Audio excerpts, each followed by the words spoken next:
प्रिय सज्जनों, धन धन सतगुरु तेरा ही आसरा। शाह-मस्ताना की पत्नी का दूसरा विवाह के बारे में आज चर्चा करेंगे। मस्ताना जी गृहस्थी से भक्ति में आए थे।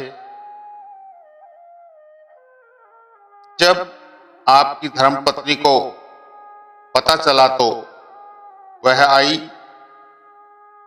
उसको आपने साफ कह दिया कि अब वह दूसरा पति कर ले और उसे सुख दे। उन्हें पूज्य मस्ताना जी को उसकी जरूरत नहीं है। फिर मन कहने लगा, तू खानदानी लड़का है, ऐसा काम ना कर, पहले ही बहुत बदनामी हो रही है, अब और बदनामी होगी। परंतु जब सतगुरु का प्यार अंदर समा जाता है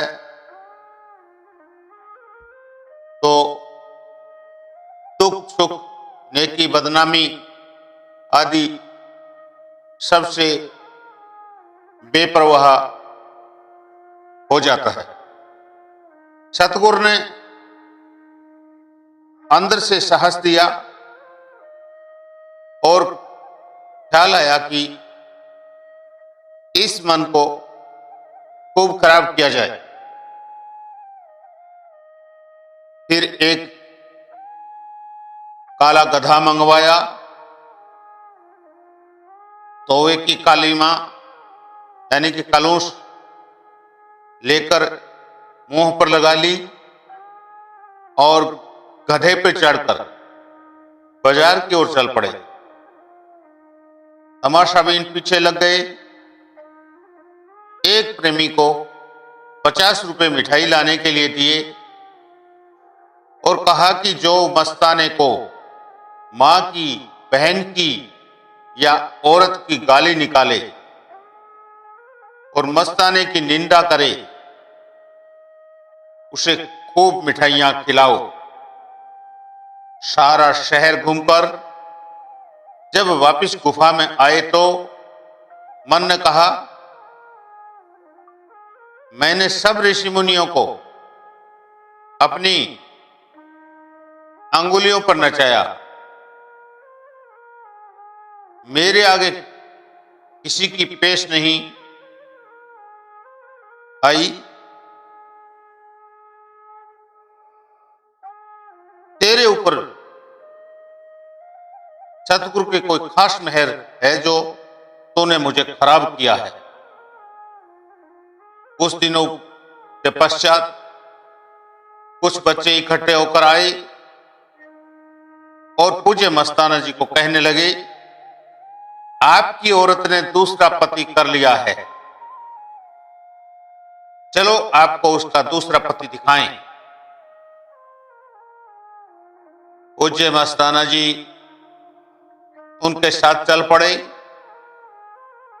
अपनी पत्नी और उसके दूसरे पति को जाकर माथा टेका और फरमाया, तू मेरी माता और यह मेरा पिता। इतना ही कहने की देर थी कि पत्नी का नया पति एकदम गिरा और मर गया। सारे शहर में हल्ला पड़ गया कि मस्ताना जी ने करामात दिखाई है।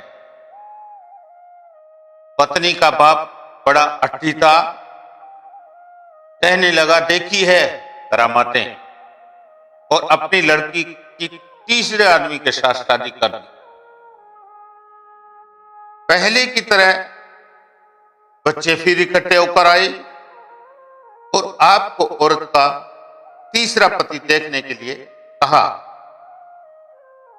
पूज्य मस्ताना जी फिर उनके साथ चल पड़े। पहले की तरह अपनी पत्नी तथा उसके तीसरे पति को माथा टेका और कहा, तू मेरी माता और यह है मेरा पिता। इतना ही कहना था कि औरत वहीं खत्म हो गई। तीसरा पति पूज्य मस्ताना जी से क्षमा मांगने लगा कि उससे बहुत बड़ी गलती हो गई, जो उसने एक भक्त की पत्नी से शादी की। आपने फरमाया, जब तक तुम परम संत सावन शाह के पास नहीं जाते तुम्हें नहीं छोड़ेंगे।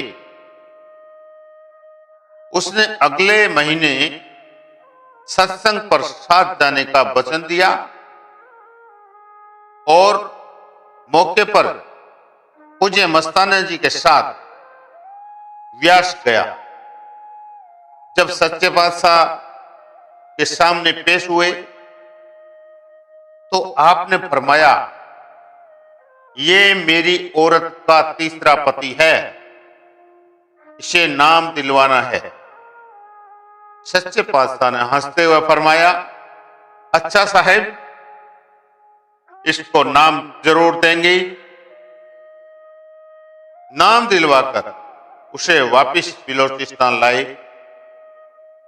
धन धन सतगुरु तेरा ही आस।